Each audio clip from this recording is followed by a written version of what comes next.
Adelante, hermana Beatriz. Oremos. Amado Señor, Padre nuestro, Padre de nuestro Señor Jesucristo, estamos aquí reunidos, Señor, ante tu presencia, Señor, porque estamos estos hijos, hijas amadas, Señor, agradecidas contigo, porque tú nos has dejado, Señor, tu palabra, porque este es un tiempo para estudiar, Señor, lo que tú quieres que aprendamos. Señor, te pedimos de todo corazón que tú llenes nuestras vidas, nuestro corazón, nuestra mente, nuestro espíritu, para que, Señor, llenas de tu luz, podamos, Señor, ser ejemplo para las personas que nos rodean. Te estamos agradecidos por este tiempo. Gracias por nuestro hermano Antonio que se ha preparado, Señor, para dirigirnos hoy en este estudio bíblico. Señor, gracias porque tú estás en medio de nosotros. Gracias porque tú eres nuestro Dios, por ese amor tan grande que enviaste a tu único Hijo, Señor, para que nos liberte, nos perdone y su sangre preciosa nos lave, Señor, de todo pecado. Gracias por este tiempo, agradecidas en el nombre de tu Hijo Jesucristo. Amén, Señor. Amén. Amén. Bueno, muy buenas noches. El tema de hoy, el título es Las cicatrices de Jesús, mucho más que huellas de sus heridas, ¿no? Y vamos a ver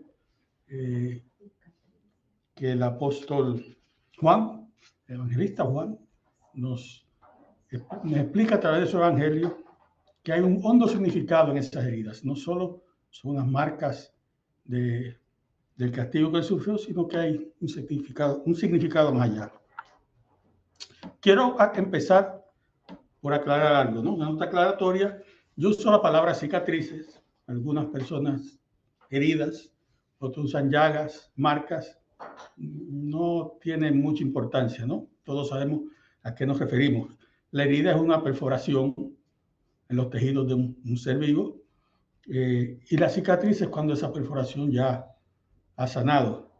Una llaga, que lo usan a veces, pues ya es una herida que no sana con facilidad. Muchas veces involucra una infección, no siempre, pero muchas veces. Y esas son las tres palabras que usan intercambiables, ¿no? Yo seleccioné cicatriz porque pues no hay ninguna evidencia, no menciona la Biblia que Cristo estuviera sangrando profusamente, que es lo que se espera de alguien que le atravesaron las manos y las pies. Entonces yo pienso que cierto nivel de cicatrización tenía que haber, aunque no por completo. Pero no importa, ustedes, es solo para que entiendan cuando yo digo cicatriz, ¿a qué me refiero? Muchas personas dicen las marcas de Jesús, también eso serviría. ¿Okay? Pero le quiero dar un poco de contexto del Evangelio de Juan y por qué usé el Evangelio de Juan. Vamos a leerlo. ¿Alguien quiere leer la cita principal? En Juan, capítulo 20, versículos 19 a 20. Voy a alternar entre el Zoom y la audiencia, entonces, hermana Beatriz, y después voy con los que están aquí presentes. Adelante. Ya. Juan 20 dice así, 20, versículo 19. Cuando llegó la noche de aquel mismo día, el primero de la semana, estando las puertas cerradas en el lugar donde los discípulos estaban reunidos por miedo de los judíos, y vino Jesús y puesto en medio les dijo, paz a vosotros. Siga con el 20, por favor. Ya. Y cuando les dijo, cuando les hubo dicho esto, les mostró las manos y el costado. Y los discípulos se regocijaron viendo al Señor. Bueno, aparentemente, pues, Jesús hizo esto para que lo reconocieran, ¿no? Para que supieran que era Él. Y obviamente, pues, eso así fue porque dice que los discípulos se regocijaron, ¿no? Vamos a hablar un poco de Juan y de su su evangelio. Como saben, hay 4 evangelios: Mateo, Marcos, Lucas y Juan. Son los 4 evangelistas. Mateo conoció a Jesús, era uno de los 12 apóstoles, se llamaba Leví.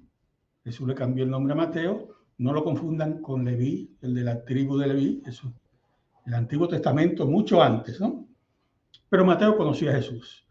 Juan Marcos, que es seguidor de Pablo. No queda claro si conoció a Jesús personalmente o no, pero conoció mucho de Jesús a través de sus viajes con Pablo. Lucas era el médico de Pablo. Él también conoció mucho de Jesús a través de Pablo. Y esos 3 escribieron unos evangelios que llamamos los sinópticos. Esos 3 lo llaman los sinópticos. Sinópticos quieren decir sin, de uno mismo, de uno como singular, y óptico, de vista. Entonces, son evangelios que se escriben desde un mismo punto de vista. El de Juan es un poco diferente. El de Juan es un punto de vista no igual a los otros 3. Los otros 3, como dije, uno era apóstol de Jesús, otro lo conoció a través de seguir al apóstol Pablo, y el otro era Lucas también, igual. Y ellos se enfocaron en escribir su evangelio, según Dios se lo inspiró, enseñando los actos de Jesús.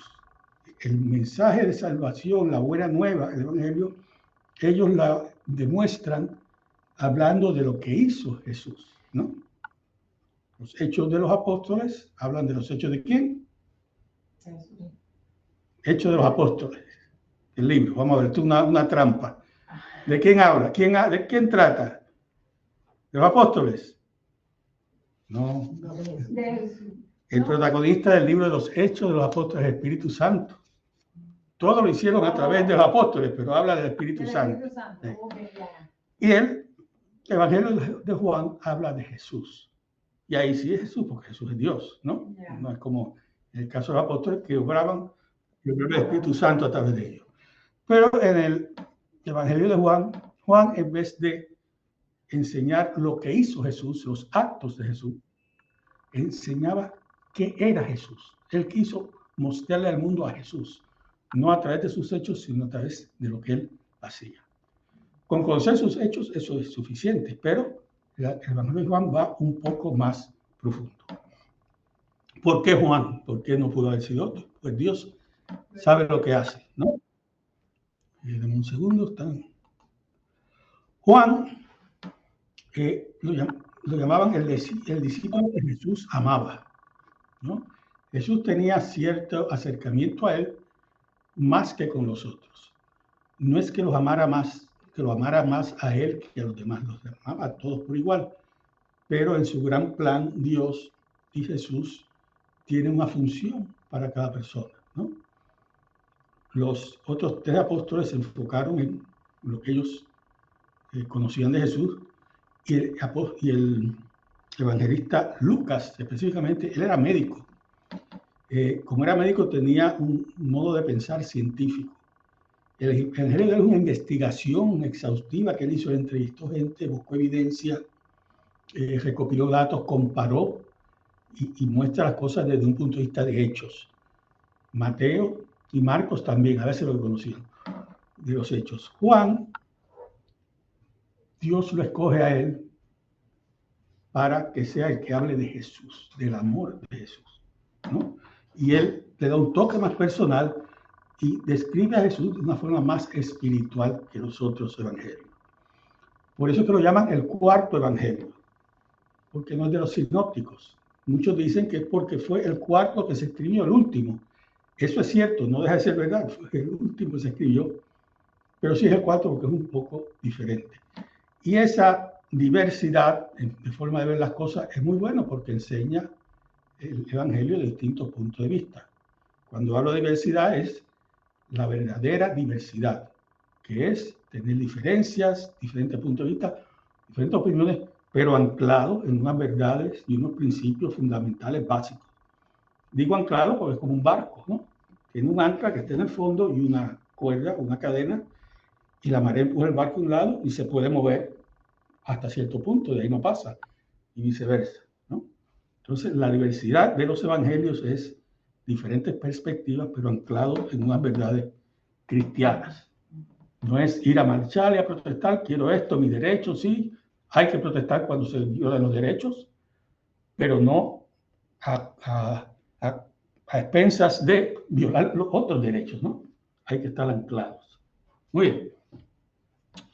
Juan era del círculo inmediato de Jesús. Eran 3 apóstoles que eran bien inmediatos a Jesús y estuvieron con él en todos los eventos importantes. Eran Pedro, que fue el gran apóstol de los judíos, predicó a los judíos, Santiago y Juan. Santiago y Juan eran hermanos. Pedro no era hermano de ellos, pero tenía otro hermano, Andrés, que era apóstol también, pero tuvo otro rol. Y esos fueron los que estaban con Jesús en todo momento, en el huerto, en la transfiguración. Cada vez que Jesús iba a orar, se lo llevaba a ellos. Estuvieron en todos, pero Juan estuvo en algo que no estuvieron los demás. ¿Quién me sabe decir dónde estuvo Juan que no estuvieron Pedro, Mateo, Marcos? La hermana Juliela estira las manos en la crucifixión. Juan estuvo al pie de la cruz en la crucifixión. Juan fue el mismo discípulo que le dijo a la madre de Jesús, sea aquí a tu hijo, hijo aquí a tu madre.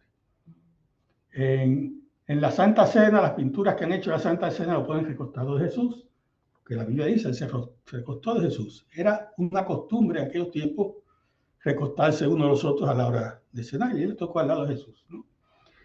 Entonces, ¿quién mejor para hablar de la parte íntima de Jesús que alguien que lo conoció, ¿no? Por eso lo llaman el apóstol del amor, y el evangelio del amor también se le conoce el evangelio de Juan. ¿Por qué? Porque esto es importante. Y estoy dando contexto, después vamos a entrar al tema. Si quieren hablar de Jesús, ¿qué es Jesús? ¿Es un animal, una persona? ¿Qué es Jesús? Jesús ¿Quién me dice? es una persona cuando vino al mundo. Jesús es De Dios. alguien del sur. De Dios. Jesús es hombre nada más. No. No, ¿qué es? Espíritu, hombre. Sí. Jesús es Dios. Dios son 3 personas: Padre, el Hijo y el Espíritu Santo. Entonces, Jesús es Dios. Si Jesús es Dios, para hablar de Jesús, ¿hay que hablar de Dios? ¿Sí o no? Sí. Sí. ¿Están de acuerdo de Zoom? Digan que sí o que no. Ok. ¿Y qué es Dios? Dios es, pues, una cualidad de Dios. Alcen la mano de Zoom si quieren hablar. Hermana Juliela. Dios es. Dios es el creador, nuestro creador. Y es el creador porque creó, pero la naturaleza de Dios es. Hermano Oscar. Tiene que activar su micrófono, por favor. Ahí. Lo habían cerrado ustedes. Dios es divino, pues. O sea, tiene la doble naturaleza, la divina y la humana. Sí. Es el segundo Adán, según reconocido en la palabra de Dios. Muy bien, muy bien. Pero el apóstol Pablo nos dice que Dios es amor. Dios es amor. ¿Habían oído eso? Entonces, si van a hablar de Jesús, hay que hablar de Dios y hay que hablar de amor. No se puede hablar de Jesús sin hablar de amor. Se puede hablar de lo que hizo y todo, pero el amor tiene que ser indispensable en ese mensaje. Entonces, el mensaje del Evangelio de Juan es un profundo mensaje de amor, pero de aquí viene la transición al tema principal. Pero además de eso, él no puede pintar todo color de rosa, él tiene que decir las verdades. Y él sí señala algunos eventos terribles y habla de ellos.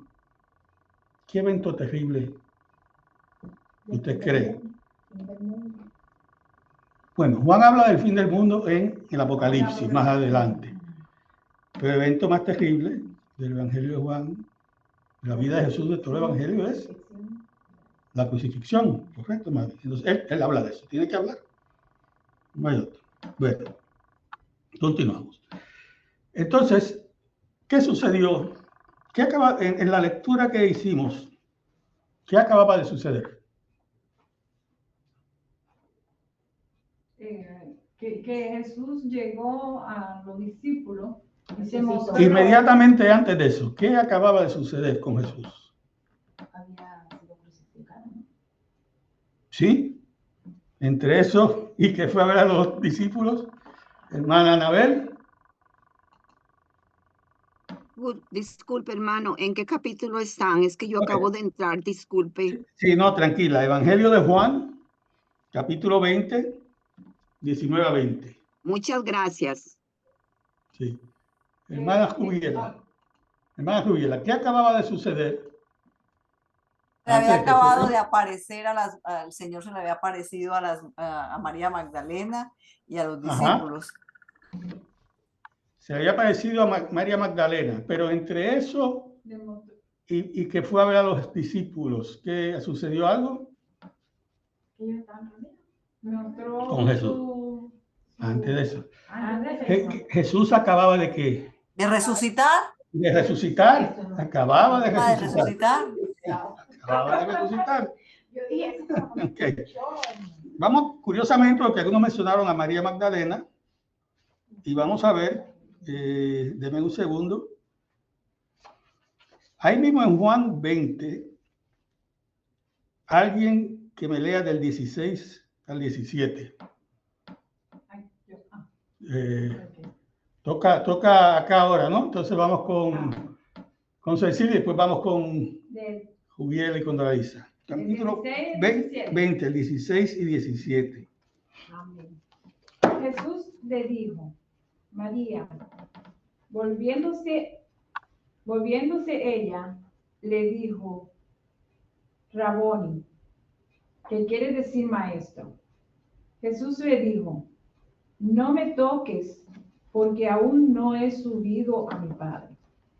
Mas ve a mis hermanos y diles, subo a mi Padre y a vuestro Padre, a mi Dios y a vuestro Dios. Bueno, y entonces, cuando él le habló a María Magdalena, ¿había resucitado o no? Sí. Pero mira lo que dice aquí. Ah, que no había llegado a su Padre. No me toque porque no he subido a mi Padre, ¿no?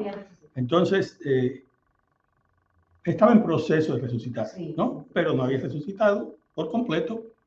Entonces, lo primero que hizo Jesús después que resucitó fue, Subir al Padre. bueno, no, hasta que no subió, no resucitó. Al subir, Hablar con María, resucita. hablar con María. Se confunde porque todo es como un mismo evento. Habló con María, subió al Padre y después fue a ver a los discípulos. Inmediatamente, después de resucitado, fue lo primero que hizo, ver a sus discípulos. ¿Y qué hizo? Ahí, ¿lo leyeron? El 20. Paz a vosotros. Y antes de decir, paz a vosotros, bueno, correcto. Inmediatamente después de haber dicho paz a nosotros, ¿a qué fue? Le enseñó la herida en sus manos, ¿no? Las marcas de su herida. Entonces, si después de resucitar, lo primero que hace es ir a mostrarse a sus discípulos sus heridas, resucitación es un evento grande, ¿no? Entonces, como que parece que si es lo primero que uno hace, como que eso era bien importante para él, ¿no? Era algo vital. Él, lo primero que se le ocurrió es, tengo que ir a ver a mis discípulos. ¿Ok? Bueno. Vamos a hablar un poquito antes de seguir de resurrección, que hay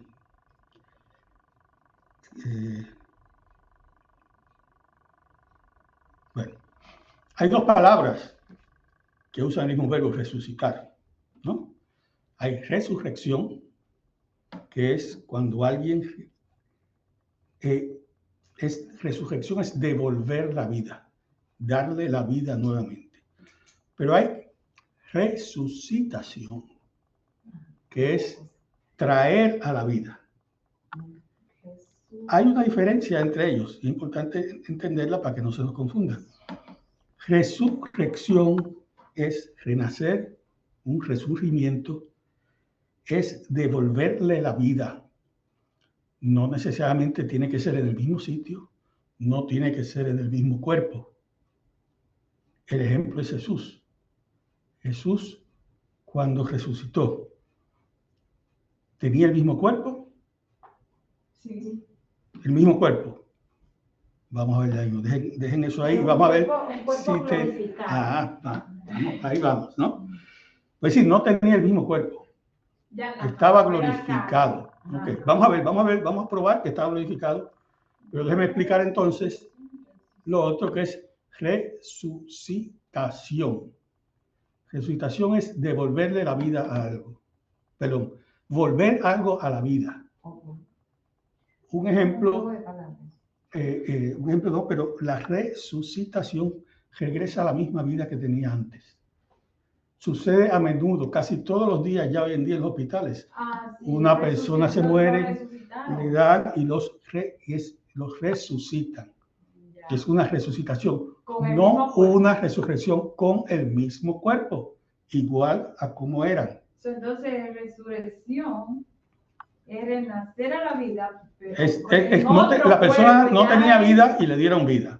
Esto es un ejemplo exagerado y absurdo, pero es como si una persona se muere y le devuelven la vida, pero aparece con escamas y es un pez y se tira al agua. Resucitó en un pez. Eso es imposible, pero di como un ejemplo exagerado para que lo entiendan. Ahora, el que resucita lo traen a la misma vida, que está en el hospital, que estuvo unos cuantos minutos muerto, lo resucitaron y volvió a vivir. Y eso es posible. La persona es muerta, estaba muerta, pero poco tiempo después de morir, los órganos mantienen alguna funcionalidad que se puede restaurar la vida. Pero es a la misma vida.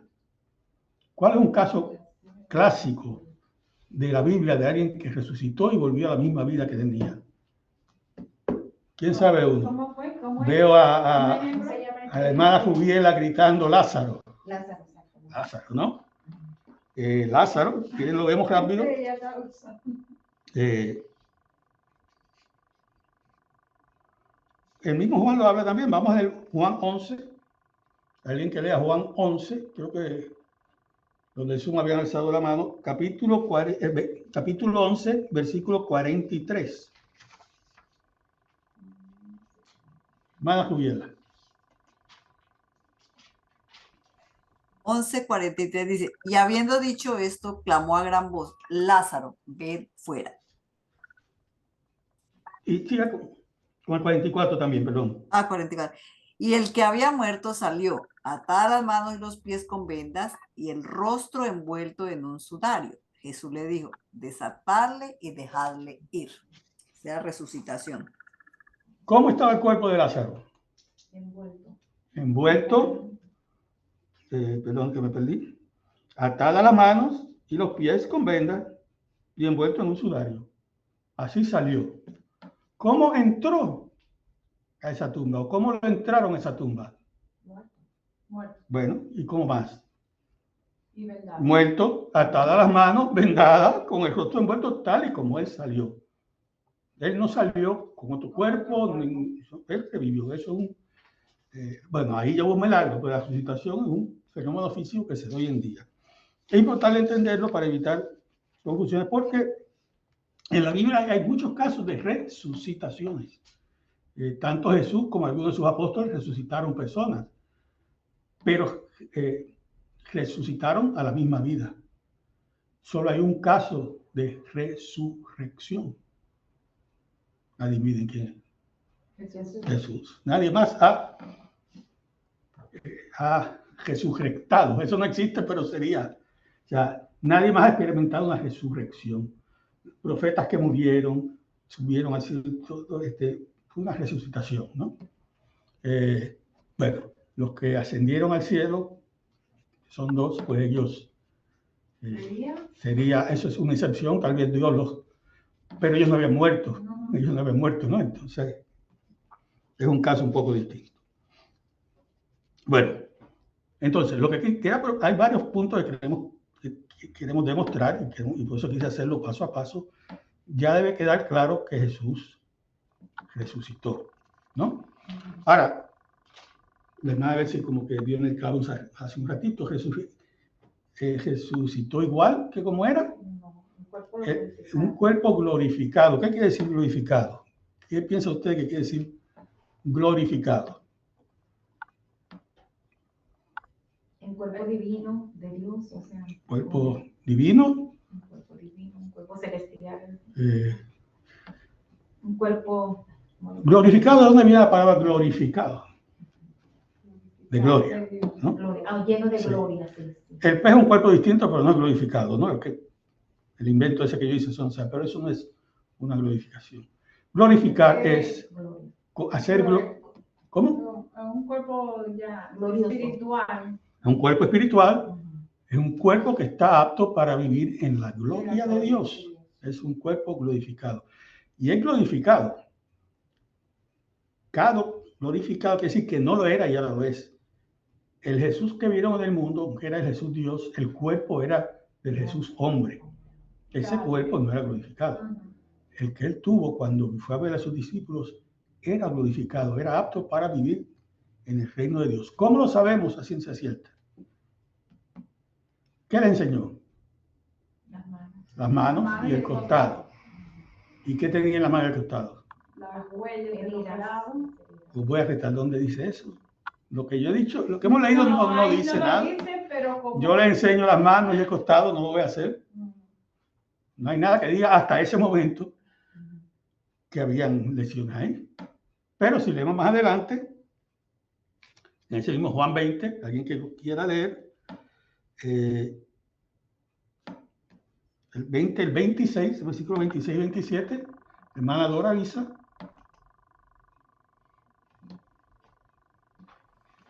Evangelio de Juan, capítulo 20, versículo 8 días 27. después, Sí, adelante. estaban otra vez sus discípulos dentro, y con ellos Tomás. Llegó Jesús, estando las puertas cerradas, y se puso en medio y les dijo: paz a vosotros. Luego dijo a Tomás: pon aquí tu dedo y mira mis manos, y acerca tu mano y métela en mi costado, y no seas incrédulo, sino creyente. Tengo una pregunta de eso. Aproveche, llega la pregunta. Cuando él se le presentó a María, él le dijo que no le tocara porque aún no había llegado al Padre. Entonces, aquí le dice a Juan, a Tomás: pon aquí tu dedo y mira mis manos. Entonces, yo sé que la Biblia no se contradice, No. pero como que me llama la atención esa parte. Sí, lo que sucede es que Jesús no había resucitado todavía. ¿Por qué no quería que lo tocara? Pues no queda claro, pero no había subido al cielo. No sabemos ciencia cierta por qué, ¿no? Pero él, por alguna razón, que tenía que subir a los cielos tal y como murió. Entonces, posiblemente por eso no quería que lo tocaran. Vamos con hermano Alice y después con hermano Oscar. No, porque, mire, Jesús le dijo a María: no me toque porque no he llegado al cielo.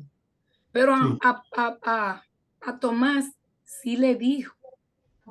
Le Le dijo: ven, pon tu mano aquí. Ya había ido al cielo, ya había resucitado. Él, lo primero que hizo, por alguna razón que no describe Juan, eso No, es yo no estoy muy clara, porque cuando él se le presentó a María, ya ella ¿Cómo? había resucitado. No había resucitado, no había subido al Padre. Estaba empezando a resucitar. Por alguna razón. No, yo no estoy muy clara en eso. Okay. Porque yo no. Bueno, vamos a hacer sencillo. Dios es milagroso y puede hacer milagros en un abrir y cerrar de ojos. La resurrección a lo mejor es así. Pero él quiso, por alguna razón, antes de subir al Padre, antes de resucitar, darle un mensaje a María. ¿Por qué? Pues hay varias razones y toma. Entonces, cuando él le dijo así a Tomás, ya él había ido al cielo. Ya había resucitado. Ya eran 8 días después. Tomás eran 8 días, pero cuando visitó a los apóstoles antes, fue la noche de aquel día. De ese día. Fue después, ¿no? Entonces no confundamos, porque lo de María Magdalena tal vez fue una excepción, Dios puede hacer excepciones, quiso que le hablara a María Magdalena antes de resucitar por completo. Ok. ¿Okay? Vamos con hermano Oscar, que tenía la mano alzada. Sí, mire, María fue la que lo visitó de madrugada o temprano al Señor. Él, para mi interpretación, él había resucitado y dijo, no me toques porque todavía tengo que subir al Padre. Una vez que él va y se presenta al Padre, ahí al venir es la primera aparición con los discípulos en Jerusalén. No estaba Tomás, ¿ok? Ok, en la segunda que estamos leyendo ahorita, antes de ser la segunda, los discípulos le dicen a Tomás, hemos visto al Señor resucitado. Y él que dijo, si yo no lo viere o no le tocare, yo no voy a creer. Luego, estando en Galilea, es la segunda aparición, en donde traspasa las paredes, estaba todo cerrado, porque ya estaba la persecución, traspasa las paredes y de frente va y dice a Tomás, Tomás, ven y pon tus manos aquí, porque él ya había venido del cielo, de su Padre. A María no le permitió, pero a Tomás sí, porque él dijo que si yo no lo viere y no lo tocare, yo no voy a creer. Por eso que Jesús le dice, ven, pon tu mano en mi herida, toca mis manos y no seas incrédulo, sino creyente, como lo somos nosotros ahora, sin haber visto nada de lo que pasó en esos tiempos. Nosotros por fe creemos que lo que dice la palabra de Dios es correcta y es cierta. Amén. Muy bien, amén.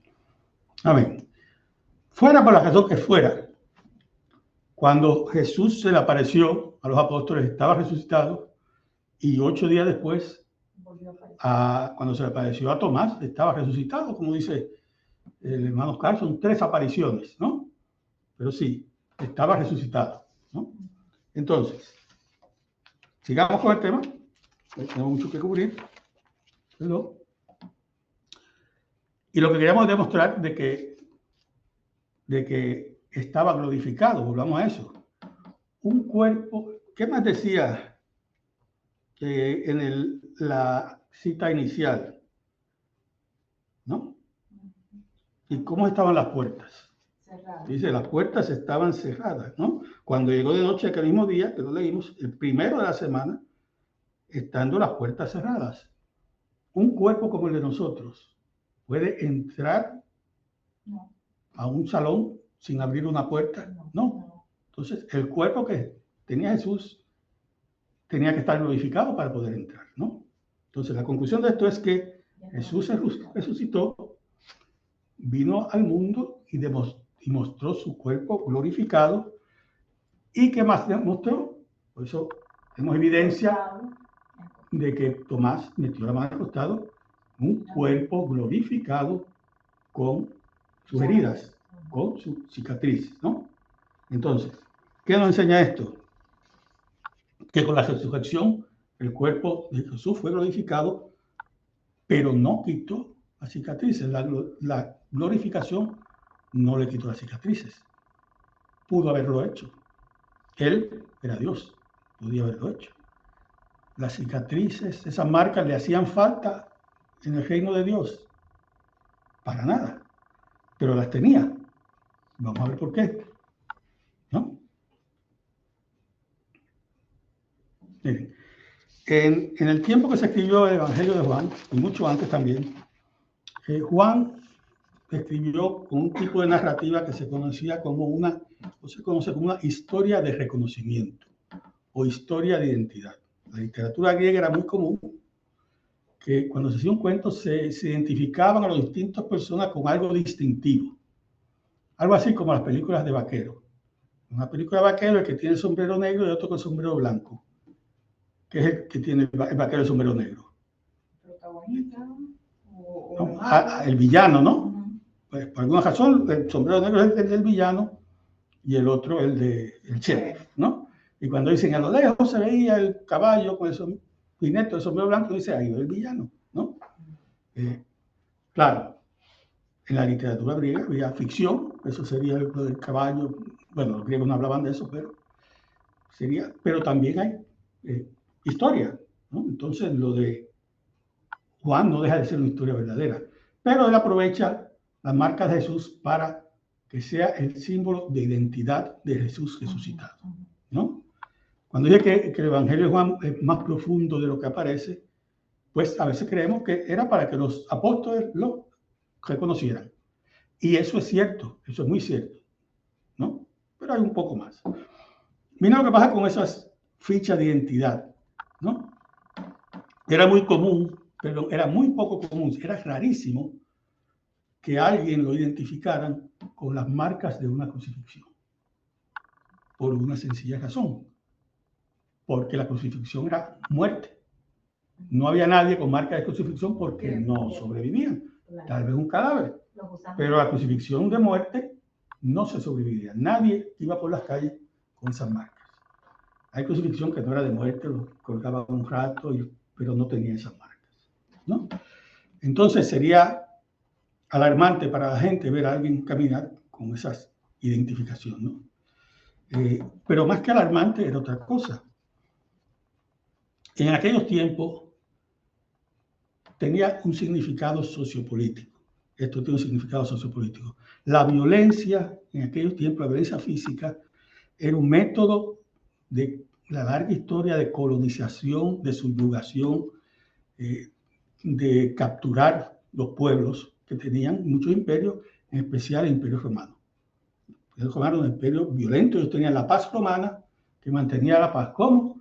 Puesto el que no mantenía la paz le cortaban la cabeza. Y ahí ya, ¿no? Eso era no solo el Imperio Romano, sino que la violencia era una forma legítima en aquellos tiempos de mantener el orden. El castigo de una desobediencia civil era el sufrimiento, era aceptable. El que hiciera algo incorrecto sufría. Era violencia lo que se aplicaba. Tanto era que había los códigos que indicaban qué tipo de tortura recibían las personas. Entonces, la violencia, incluyendo tortura y muerte, era la regla, las normas aceptables en aquel momento. ¿Okay? Hoy en día no es así. Hoy en día es la privación de libertades y derechos. Hoy en día usted le quita un derecho, incluyendo la vida, si su crimen es malísimo. Pero no lo torturan, no le dan azotes. Al menos en las sociedades civilizadas, quedan algunas que no lo son, y sí, castigan. Pero usted puede ser convicto de asesinato en primer grado, que es el peor, que eso es condena de muerte en muchos estados, aquí en los Estados Unidos. Y cuando el juez, después de todos los casos y la apelación y todo, dice, usted es culpable, está condenado a muerte en tal fecha y todo, ¿qué hacen con él? Con el peso, lo escoltan, se lo llevan caminando, 2 policías o 3. Y si alguien viene a atacar a esa persona, un familiar furioso de la víctima, y lo va a atacar, ¿qué hacen esos guardias? Lo defienden, aún condenado a muerte lo defienden, porque le privan la libertad de la vida, un derecho, porque lo perdió por no portarse bien. Pero no hay derecho a la violencia. En aquellos tiempos funcionaba al revés. ¿Okay? Entonces, la crucifixión era la peor de todas esas condenas. Era la peor de todas. Y no solo eso, era muy particular del Imperio Romano. Cuando pensaban en el Imperio Romano, pensaban en sus ejércitos poderosos y todo el terreno, pero pensaban en la crucifixión. Era un símbolo del Imperio Romano, ¿no? Era el peor de los sufrimientos, era una mofa, una burla. Cuando el preso condenado a muerte lo están cargando, si alguien le quiere dar o alguien le tira una piedra, esa persona lo arrestan. Cuando Jesús, camino al Calvario, caía, la gente se burlaba, le escupían y todo, los guardias no hacían nada, era aceptable, ¿no? Entonces era la burla y el intento no era destruir a esa persona física, emocionalmente también, ¿no? Okay. Era causarle el mayor de los sufrimientos. ¿Qué pasa si de momento entonces aparece alguien caminando por el mundo, como hizo Jesús? Él después de crucificar, volvió al mundo y estuvo caminando. Lo único es que no era como antes, porque antes se podía conseguir a Jesús. No sabemos dónde están, pero si lo buscan lo encontraban. Él hacía sus apariciones esporádicas y se iba y no había forma de encontrarla porque no estaba en el mundo. Él ya no era un habitante del reino de la tierra, era un habitante del reino de Dios. Pero como era Dios, podía hacer sus apariciones selectivas. Entonces, ¿qué pasa? Ver a alguien caminando por las calles con todas las marcas de una crucifixión, el ciudadano piensa, Dios, pero el imperio romano no pudo con él. Era todas las burlas que le hicieron a Jesús al él aparecer, es una burla al imperio romano. El imperio romano era el más poderoso y las señales del castigo del imperio romano se veían. Jesús no tenía marcas en los dedos, en los pies, en la mano, en los pies, en el costado, nada más. La corona de la espina, eso tenía que dejar marcas. Los castigos eran unos látigos de cuero con unas pelotitas de metal, marcaban. Se cayó muchísimas veces, tenía que tener esas rodillas. Estaba molido de arriba abajo. Entonces, ver a alguien así, ¿qué era? Era una burla al imperio romano. Era decirle al imperio romano, mira, me castigaste con lo peor de lo peor, el símbolo de tu grandeza, y no me pudiste vencer. Las marcas de Jesús, las cicatrices, lo que demuestran, y este es el significado más profundo, que el reino de Dios vence a cualquier imperio, que no hay imperio que pueda con el reino de Dios. ¿Qué mejor testigo que el representante del reino de Dios caminando y enseñando sus marcas? Por eso es que él quería mantenerlas, para que el mundo viera que no hay imperio que pueda con él.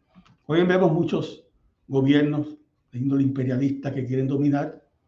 Esos imperios nunca van a poder. Tardará mucho, desafortunadamente, ¿no? Pero nunca van a poder vencer a Dios.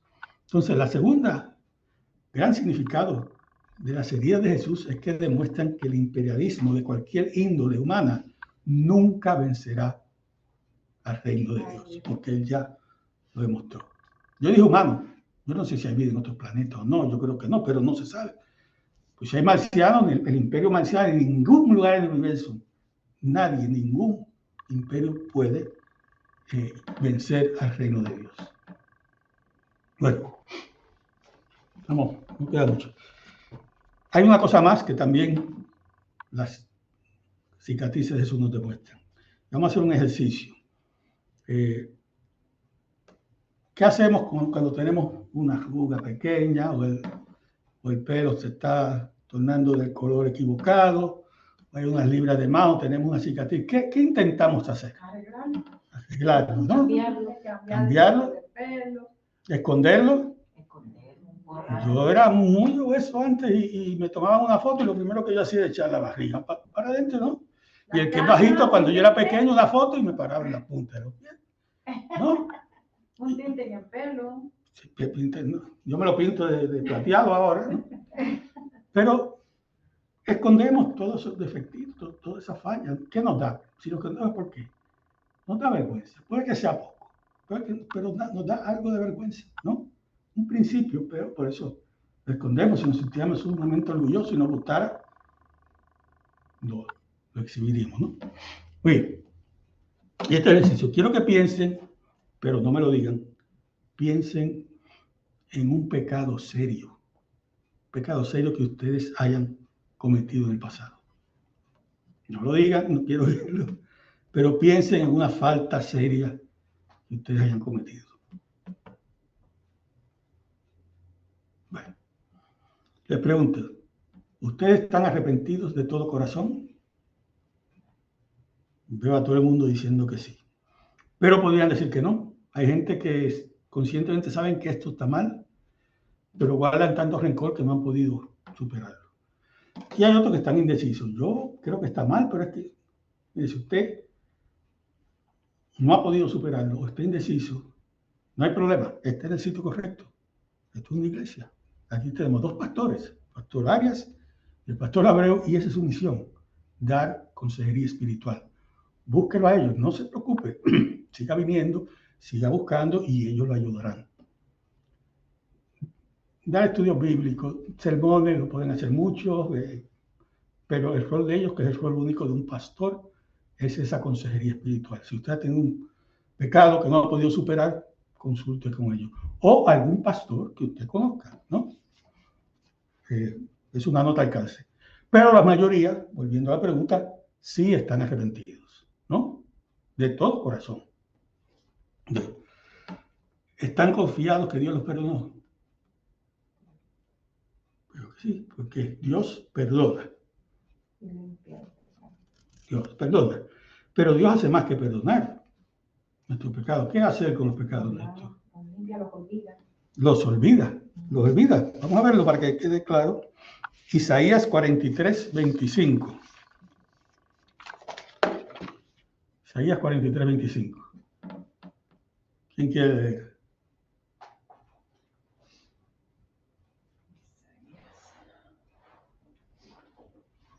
¿Está listo? Alce la mano. Acá sí que 43. Isaías 43, perdón, Isaías 43, verso 25. Vamos con la hermana Anabel. Gracias, hermano. Isaías 45, verso 43, verso 25. 45, verso 25. 43, verso 25. Ya lo tengo, Está hermano, cerquita. perdone. Discúlpenme.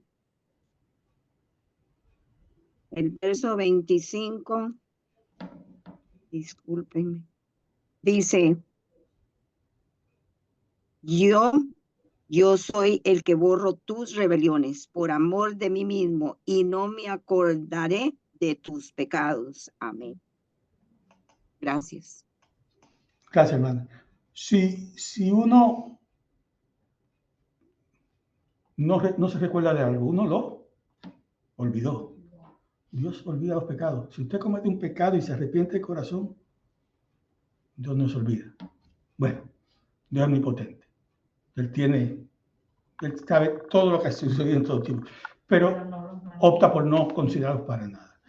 Si al minuto te comete el mismo pecado y usted se arrepiente de corazón, ¿qué hace Dios? Lo vuelve a perdonar y lo vuelve a olvidar. Si a la tercera vez hace lo mismo y se arrepiente de todo corazón, lo vuelve a hacer. 3 veces usted debe cuestionarse si está arrepentido de verdad o no. Pero hay personas que sí, porque a lo mejor tienen una condición, una adicción, una dependencia química que no pueden controlarse. Y Dios tiene que aprovechar en los momentos que no están bajo ese efecto para entonces buscar ayuda. Ese es el pecado verdadero. Pero hay veces que no lo hacemos, recaemos. Muchas veces ya es difícil, ¿no? Entonces Dios lo olvida. Pero ¿y qué pasa con el hombre? Usted cometió una ofensa y usted se arrepintió de todo corazón. Dios lo olvidó. A la persona que usted ofendió, tal vez lo perdonó, pero eso queda en el olvido, ¿no? ¿Sí o no? No, muchas veces no. No, muchas veces no. Perdona, Vamos a ver. pero no olvidan. El pecado serio que cometieron, ¿a usted le gustaría que se comunicara abiertamente? Yo dije que no me lo dijera. Imagínense que me lo hubiesen dicho y el domingo en la iglesia yo digo a todo el mundo, ¿saben lo que hizo la hermana Betsy? Usted no le gustaría eso. Le daría mucha rabia conmigo, pero también el que los demás se enteren de un pecado suyo, que ya Dios lo perdonó y usted está convencido de eso. ¿Qué le causa a usted? Vergüenza. Los pecados causan vergüenza aún cuando Dios los haya perdonado. No es fácil de quitar. ¿Preferiríamos que eso se quedara en el olvido y nadie se acordara nunca? Pues claro que sí. Sentimos vergüenza. El perdón de Dios no quita la vergüenza que sentimos por los pecados. El pastor Aga lo dijo muchas veces aquí. Dios perdona, pero la consecuencia del pecado se queda. Nosotros no tenemos que publicarlos al mundo. Si estamos arrepentidos, no tenemos que publicarlo, pero no hay por qué decirlo. Nos sentimos avergonzados. Si nos toca una situación que tenemos que ir a un caso en corte, declarar bajo un juramento, una situación que vemos que tenemos que decirlo, no podemos negarlo, porque sería mentir, ¿no? Tenemos que admitirlo, decir, mira, realmente yo hice mal, obré mal, y estoy arrepentido, y Dios me ha perdonado, y tengo que lidiar con las consecuencias. ¿Eso es aceptable? También usted tiene cierto derecho a la privacidad. Si alguien dice, tú hiciste esto, otro, ¿verdad que sí? Usted puede decir, eso es algo de mi vida personal, yo no tengo por qué decirlo. Ahí usted no está mintiendo, usted simplemente está diciendo que, en otra palabra, a él que le importa eso, ¿no? Pero no podemos negarlo porque es mentira, es otro pecado. Entonces, los pecados dejan cicatrices físicas, emocional y espiritual en nosotros. El pecado puede dejar cicatrices físicas. Nos metemos en una pelea y nos dejan una herida y se quedó, ¿no? Pero sí deja huellas, marcas, heridas espirituales, emocionales. ¿Okay? Si cometemos actos vergonzosos, vamos a tener vergüenza. No hay otra, esa es la forma, ¿no? Vergüenza. Fíjense, y uno dice, pero no fue culpa mía. En ocasiones hay pecados ajenos que nos causan vergüenza a nosotros. Los que tienen hijos, yo mis hijas las defiendo hasta lo último y han salido muy buenas, salieron a su mamá. Pero si ellos hicieran algo, yo sí me imagino algunas cosas que pueden hacer que me daría vergüenza. No por eso dejaría de apoyarla y estar con ella y ayudarla. Pero uno puede sentir vergüenza por pecados ajenos de familiares de otras personas. Uno puede sentir vergüenza por calumnias y mentiras que digan de uno. Son mentiras, uno no tiene nada que ver. Pero uno se hace vergüenza que todo el mundo piense eso. Incluso uno puede ser castigado injustamente. Se ha dado muchas veces que alguien va a la prisión y es inocente. Imagínese que usted inocentemente va a la prisión y está ahí con su traje color naranja o azul y va alguien que lo conoce usted a visitar un preso y lo mira y lo ve y dice, este se enteró, ahora van a pensar lo peor de mí. Nos va a dar vergüenza, sea nuestro, sea de quien sea, nos va a dar vergüenza. Nos sentimos humillados. Ahora, a Jesús lo castigaron con el peor castigo de todos, el más vergonzoso. La crucifixión estaba diseñada para causar, además del peor de los dolores, la vergüenza. A Jesús, no voy a dar cita por cuestión de tiempo, a Jesús, que era Dios, miren con quién lo compararon. Los que saben la historia, con Barrabás. En aquel entonces liberaban a un preso por otro. La Biblia dice que es un preso famoso. Si un preso es famoso, no es por bueno, ¿no? No es por ser un santito, algo malo hizo. Y que a Jesús lo ponga como en una balanza, Jesús o Barrabás, eso es una mofa, un insulto, es un intento de avergonzarlo. A lo mejor algunos seguidores que creían un poco, no eran muy firmes, lo ven y sienten vergüenza, y en ese es que yo estaba perdiendo mi tiempo. Pero que aún más, cuando ponen una balanza Jesús o Barrabás, ¿a quién pidieron que liberaran? A Barrabás. O sea, lo pesan igual y pierde. Entonces, más abajo todavía.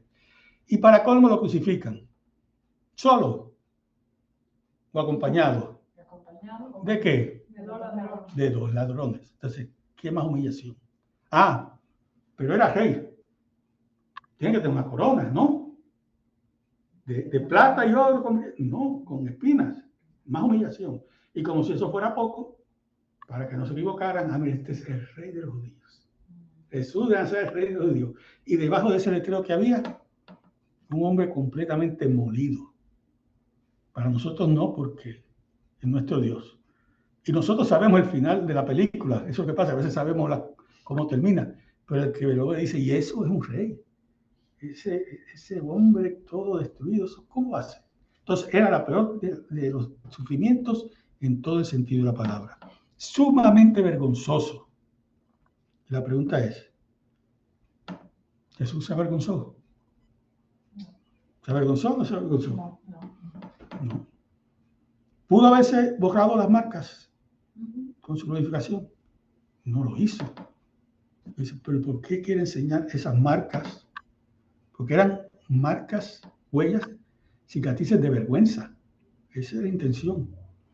Que lo viera todo el mundo, avergonzarlo.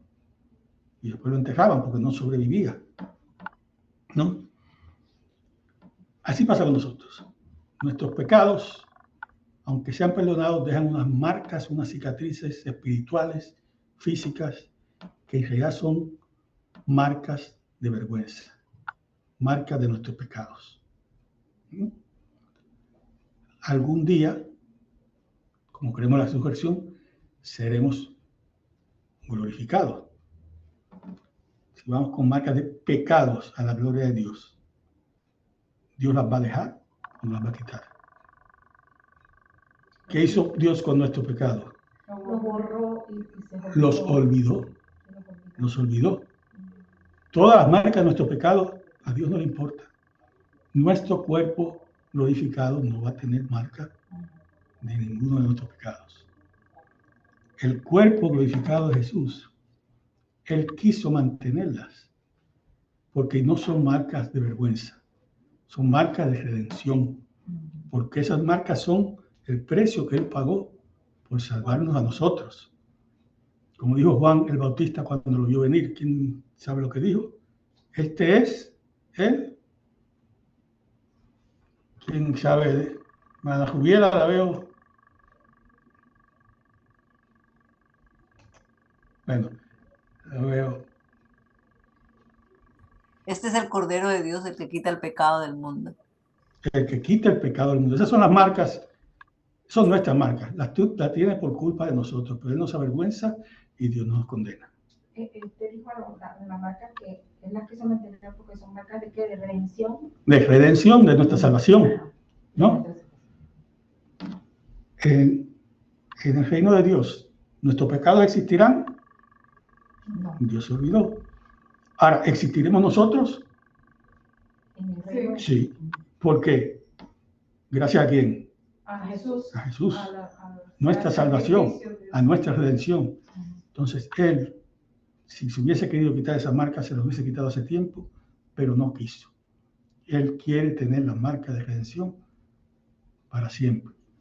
Y muchos creemos que cuando veamos a Jesús frente a frente, Él tendrá esa marca, porque eso es algo que queremos recordarnos por toda la eternidad. Cuando pecamos, pues, y vamos ante Dios, Él esto puede mostrarle al Padre de morir por él, por esa persona. Perdón. Bueno.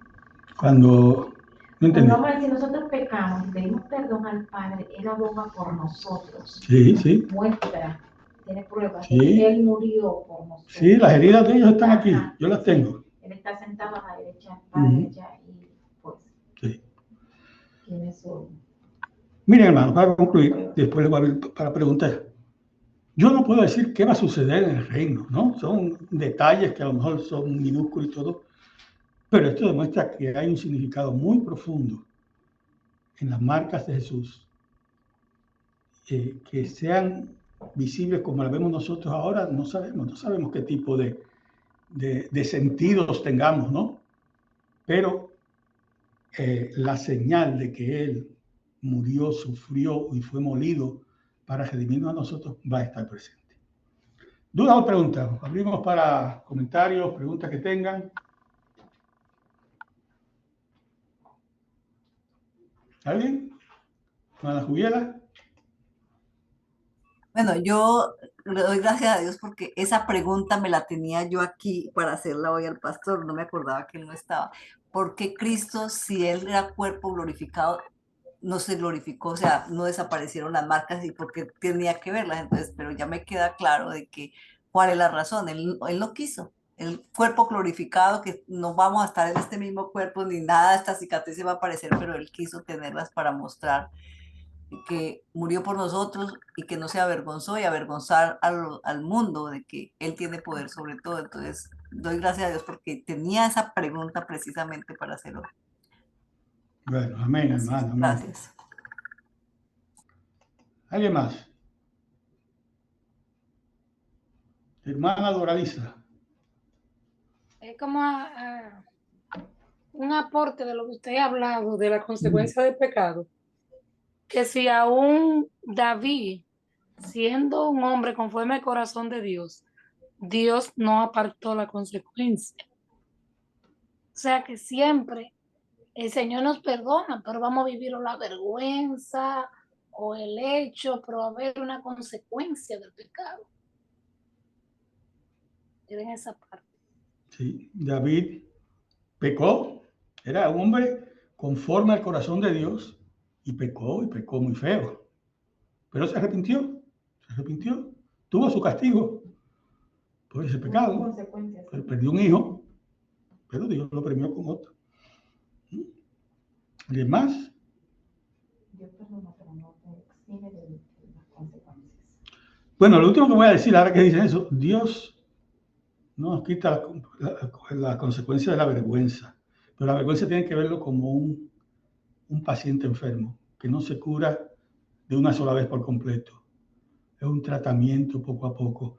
Y el pensar que Jesús murió por nosotros, todo lo que sufrió y que Él nos avergüenza, eso nos puede ayudar a minimizar esa vergüenza y tener la esperanza de que algún día estaremos en el reino de Dios con Él y sin ninguna marca de nuestros pecados. Bueno, si no hay más preguntas, quiero cerrar muy rápido. No me toma ni 3 minutos, perdón, con una poesía. No es bíblica, pero trata sobre esto. A mí me gustó mucho. Y se la leo y ahí lo dejo. No vamos a explicarla. Es de un religioso de finales del siglo XIX, principio del XX, británico, en inglés. Esta es mi traducción no autorizada, pero quedó muy bien porque es fácil de traducir. Y habla de Jesús de las cicatrices. Él habla de un Dios débil que sufrió, que se cayó, que tuvo tropiezos para llegar a su trono y que tiene heridas, ¿no? Un poco contraste de lo que pensamos que es un Dios, pero dice así: si nunca te hemos buscado, te buscamos ahora. Tus ojos brillan en la oscuridad, nuestras únicas estrellas. Debemos ver las espinas en tu frente, debemos tenerte, oh Jesús, de las cicatrices. Los cielos nos asustan, están demasiado tranquilos. En todo el universo no tenemos lugar. Nuestras heridas nos duelen. ¿Dónde está el bálsamo? Señor Jesús, por tus cicatrices reclamamos tu gracia. Si cuando las puertas están cerradas, te acercas, solo que ver esas manos, ese costado tuyo. Hoy sabemos lo que son esas heridas. Muéstranos tus cicatrices, conocemos esa señal. Y aquí es la parte clave. Los otros dioses eran fuertes, pero tú eras débil. Cabalgaron, pero tú tropezaste hasta tu trono. Pero a nuestras heridas, solo las heridas de Dios pueden hablar, y ningún Dios tiene heridas, solo tú. Ningún Dios o falso Dios lo vemos con heridas. El único que puede hablar a nuestras heridas es nuestro Dios, porque Él se hizo hombre y se hizo débil y sufrió y tiene heridas. Qué hermoso es tener un Dios que no se basa en la grandeza, en lo elevado, como todo lo demás, porque su fortaleza está en lo bajo que Él llegó por nosotros. Muchas gracias, hermano. Entonces, hasta aquí. Pausamos la grabación y después continuamos.